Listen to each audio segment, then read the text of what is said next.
Within the remarkably brief span of merely 12 months, President Donald Trump has authorized military incursions targeting no fewer than 7 sovereign nations. If one harbors the belief that this aggressive posture has reached its conclusion, they are fundamentally misinterpreting the geopolitical landscape.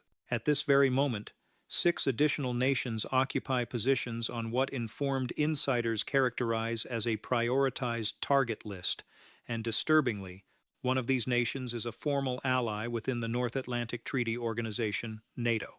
This assertion is not born of conspiracy theories, nor is it the product of idle speculation. These threats emanate directly from the President himself, are reinforced by his Secretary of State, and are reiterated through official White House briefings. The military operation executed in Venezuela 2 weeks prior was not an isolated, singular event.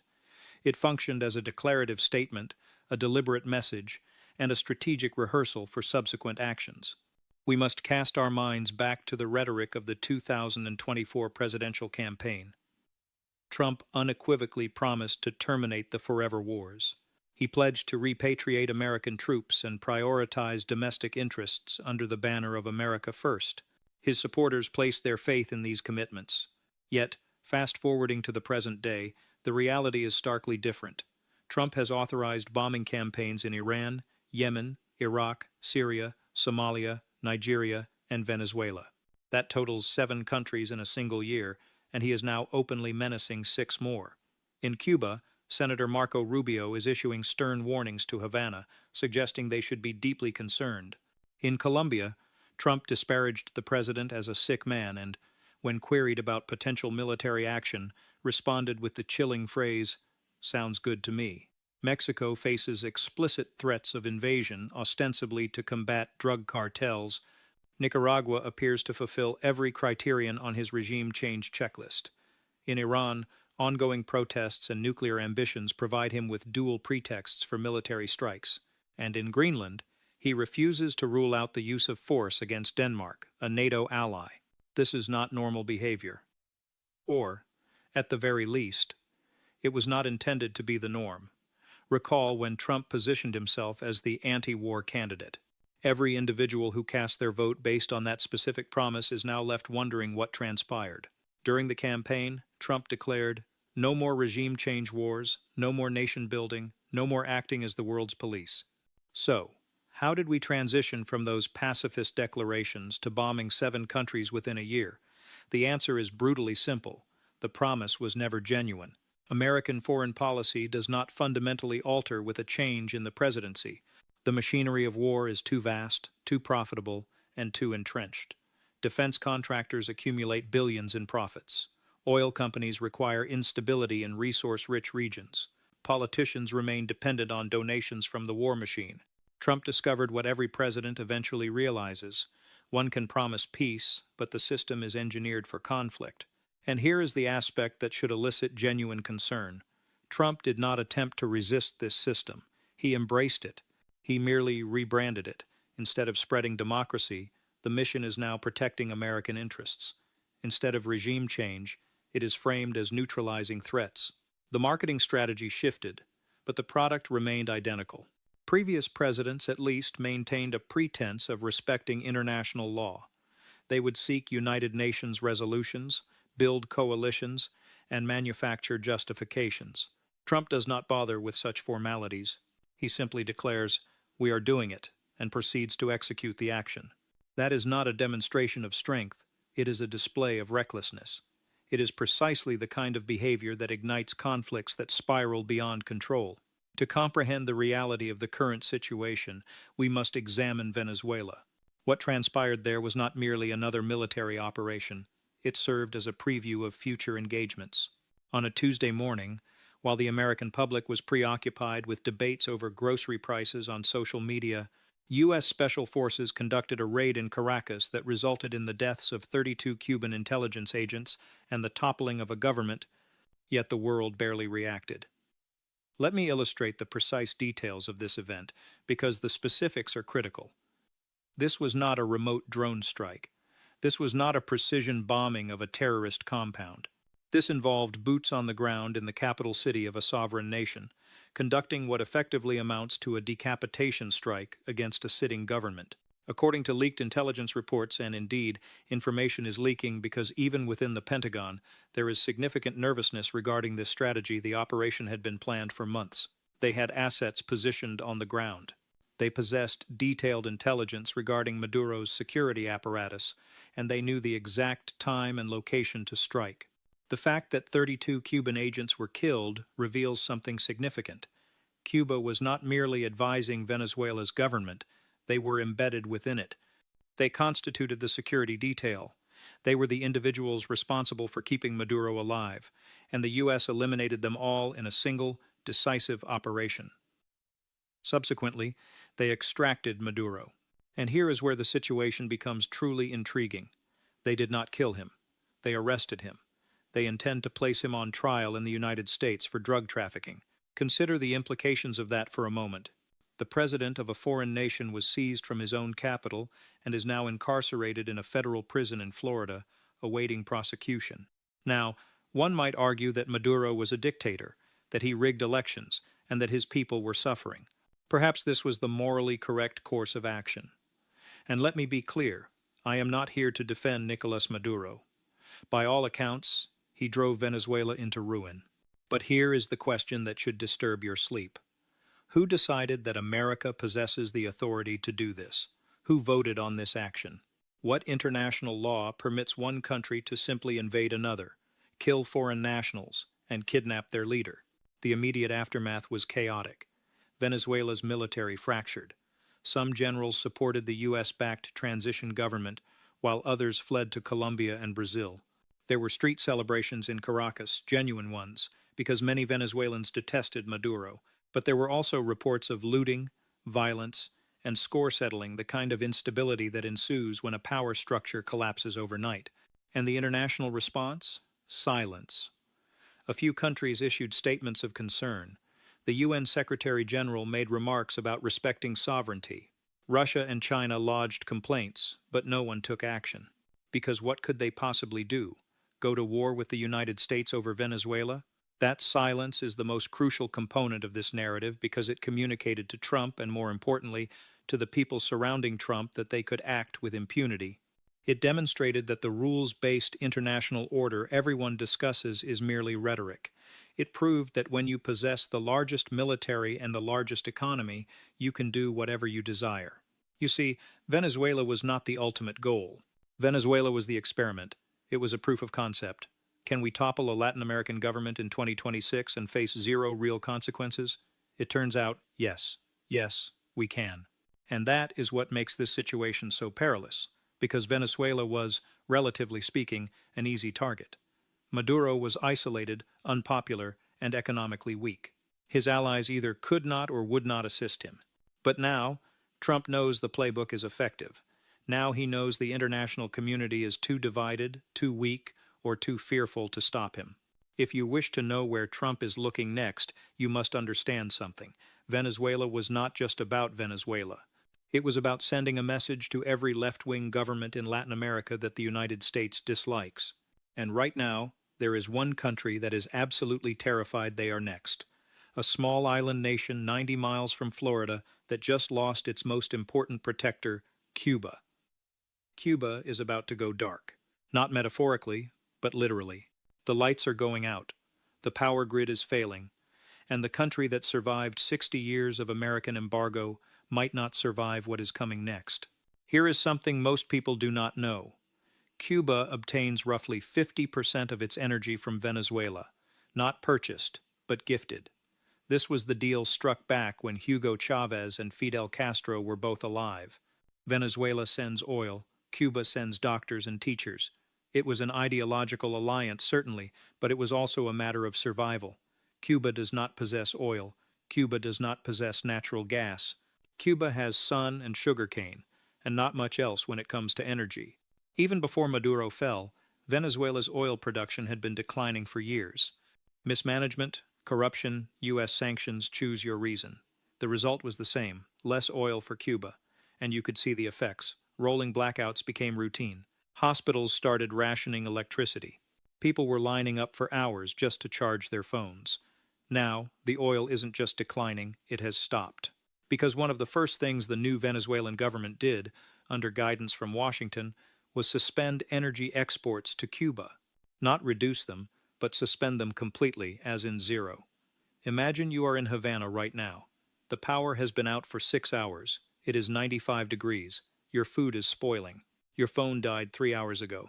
You walk outside, and the streets are dark except for the few people who have generators. You hear rumors that it might be weeks before power returns. You hear other rumors that it might never return, not the way it was. This isn't a humanitarian crisis waiting to happen. This is a humanitarian crisis happening right now. And it is not an accident. It is a strategy. The Cuban government knows exactly what is happening. They are not stupid.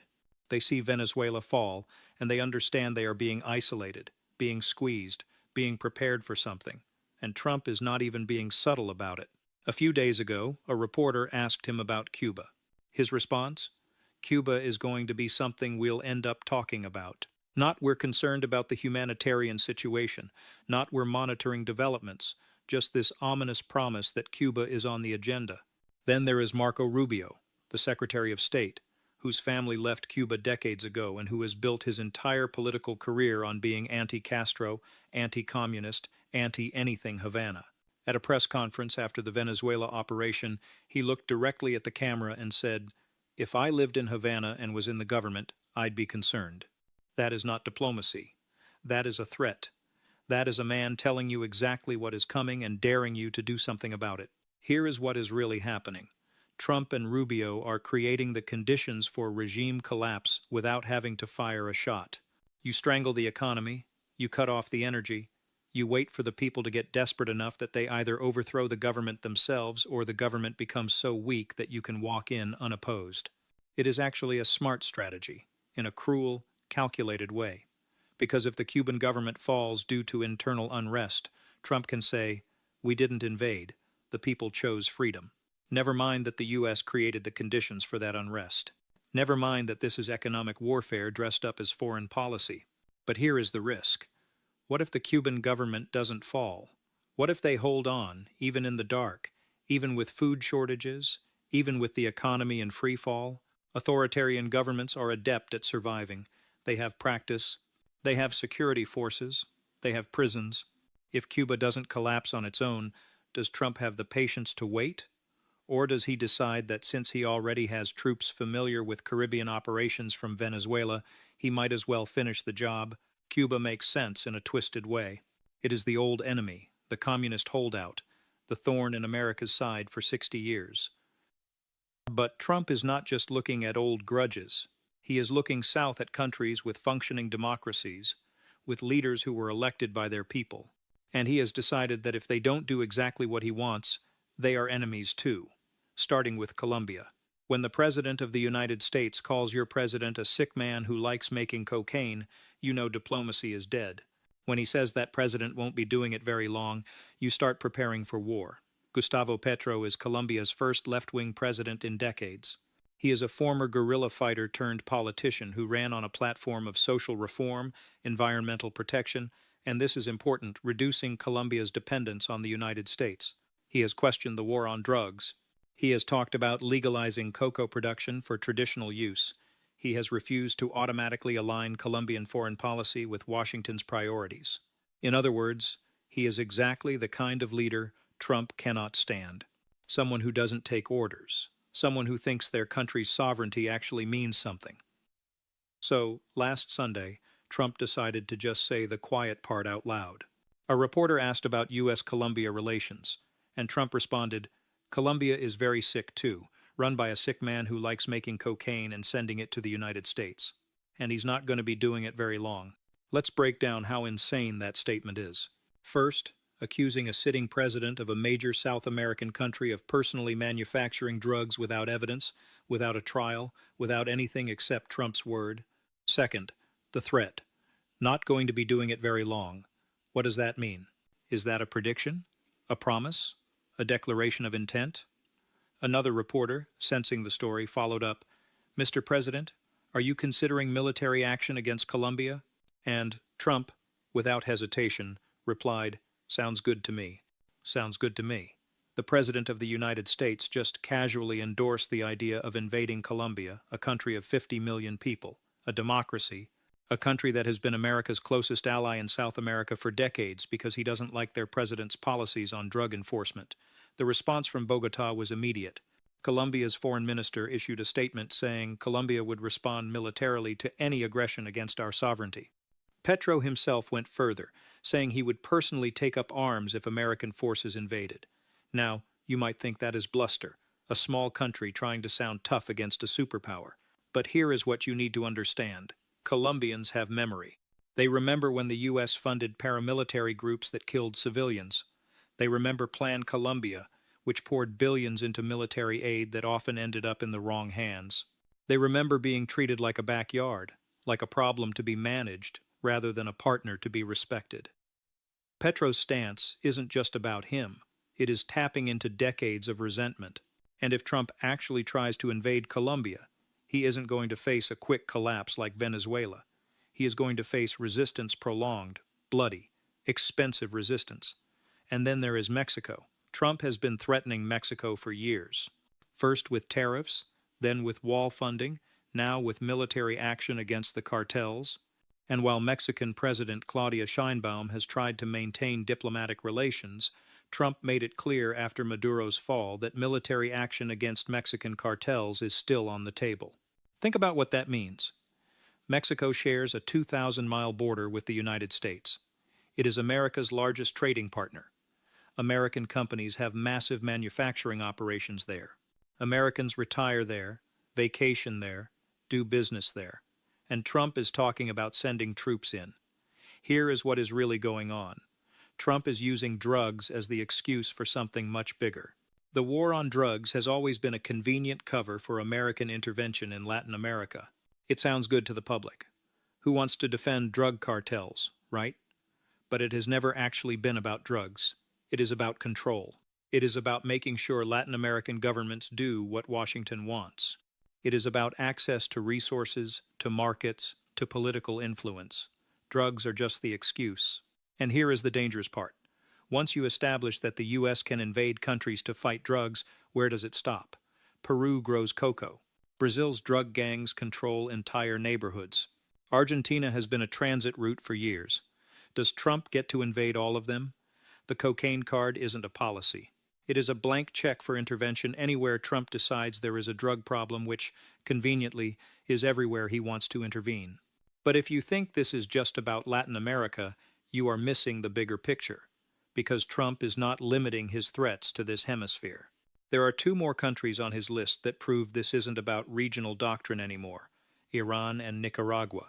When Trump threatened to bomb Iran if protesters get killed, and nobody even mentioned Nicaragua by name, but everyone knows they are next, you realize something.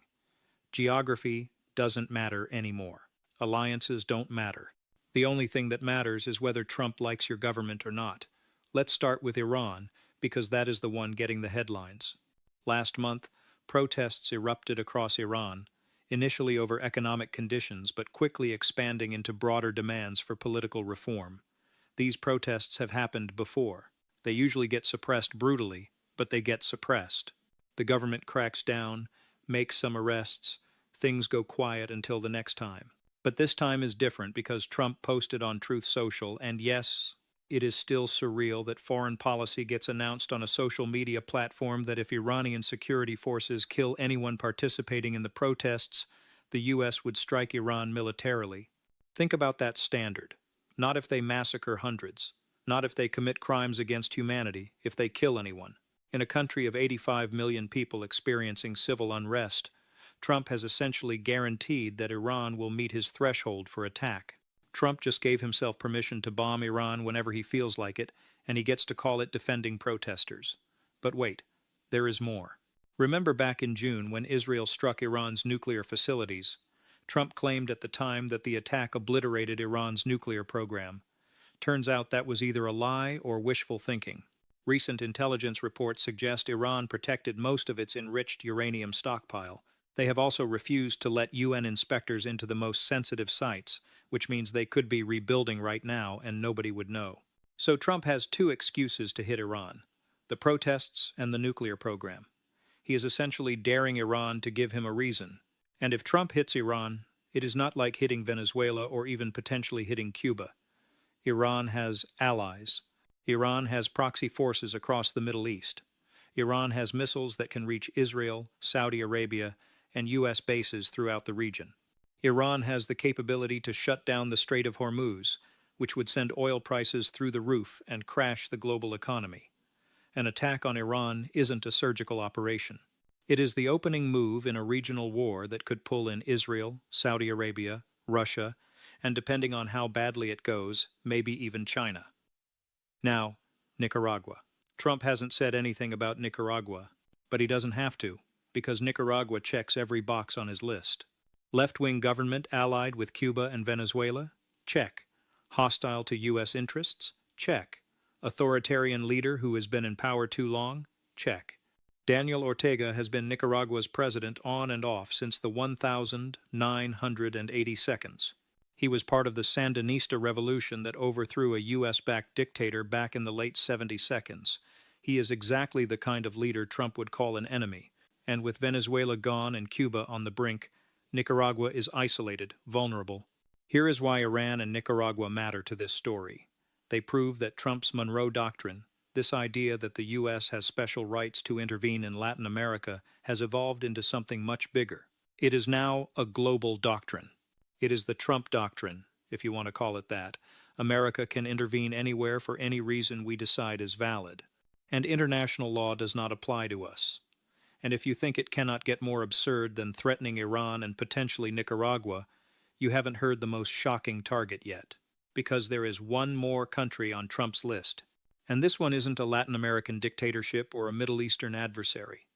This one is a NATO ally, a wealthy, democratic European nation.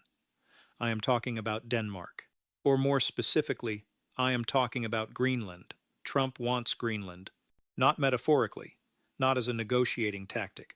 He actually wants to take Greenland from Denmark, a country America is treaty-bound to defend, and he has refused to rule out using military force to do it. Let me explain why this is so insane that even people who have been following Trump for years had to do a double take. Greenland is an autonomous territory within Denmark. It is mostly ice, about 56,000 people, and it has been connected to Denmark for centuries.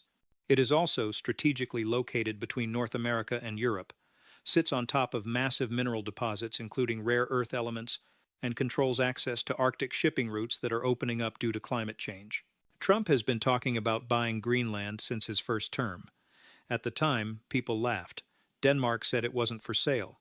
Trump got offended and canceled a state visit. Everyone moved on. Except Trump didn't move on.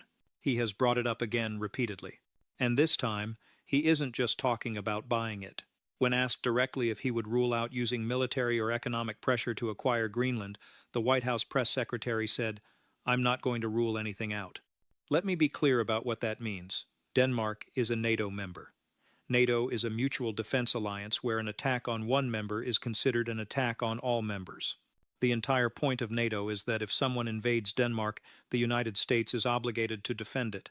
And Trump is threatening to be the invader. Do you understand how unprecedented this is? Trump is talking about using military force against an ally. Not an enemy, not a rival, an ally.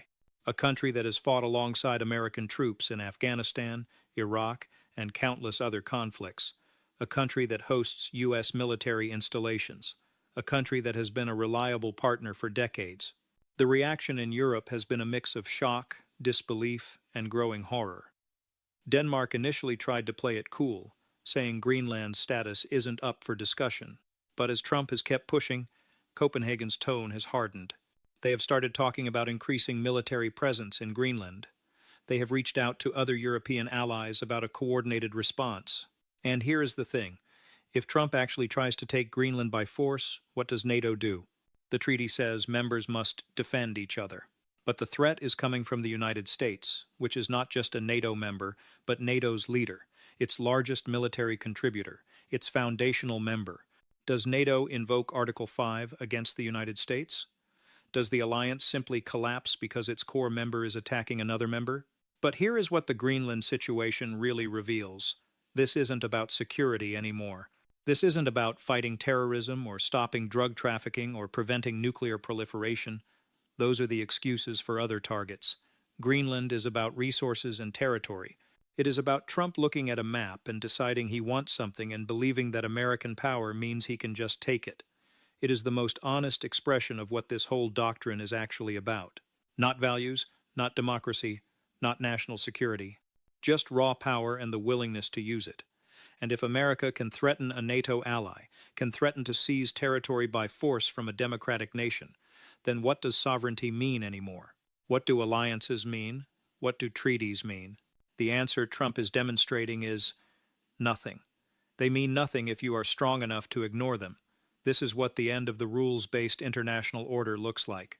So we have covered 6 countries: Cuba, suffocating without energy; Colombia and Mexico, threatened over drugs; Iran, facing strikes over protests and nukes; Nicaragua, quietly waiting to see if they are next; and Greenland, NATO ally Greenland, potentially facing an American invasion. 6 countries. 6 different rationales. 6 examples of Trump deciding that American power means American permission to do whatever he wants, wherever he wants. If you are wondering what the world looks like when the most powerful military on earth decides international law doesn't apply to them, you don't have to imagine it. You are living in it right now. Let's step back and look at what we have actually documented here. In the span of roughly 1 year, Trump has bombed 7 countries, invaded and regime-changed Venezuela, threatened military action against 6 more nations spanning 3 continents, and suggested the United States can invade its own allies if he wants their territory. And the response from the international community has been words, statements of concern, diplomatic protests, strongly worded letters, but 0 consequences, 0 accountability, 0 enforcement of the laws that supposedly govern international relations. You know what that teaches everyone else watching? It teaches them that rules are for weak countries. That sovereignty is something you have to be strong enough to defend because no one is going to defend it for you. And here is where it gets truly dangerous. Other countries are learning this lesson too. Think about what Trump is doing from Moscow's perspective. Russia invaded Ukraine and faced sanctions, international condemnation, isolation. Meanwhile, America invades Venezuela and nothing. America threatens 6 more countries and nothing. If you are Vladimir Putin, what is your takeaway? That the rules against invasion only apply to Russia, not to America? Or that there are no rules at all, just power and the willingness to use it? What about Beijing? China has been relatively restrained about Taiwan for decades, partly because of international pressure, partly because of the economic costs, partly because invading would violate every norm of international relations. But if America can violate those norms with impunity, why can't China? If sovereignty is optional for Washington, why is it mandatory for Beijing? Trump might think he is projecting strength, but what he is actually doing is giving every authoritarian regime on earth permission to do exactly what America is doing. He is providing the justification they have been looking for. We're just following the American model, they'll say, and they won't be wrong. Here is the thing that keeps me up at night. The system we have lived under for the past 80 years. This idea that countries have borders that mean something, that you can't just invade whoever you want, that international law provides at least some protection for small nations against big ones. That system was never perfect. It was violated constantly, but it existed. It was a framework. It was something. What Trump is doing isn't just violating that system. He is dismantling it.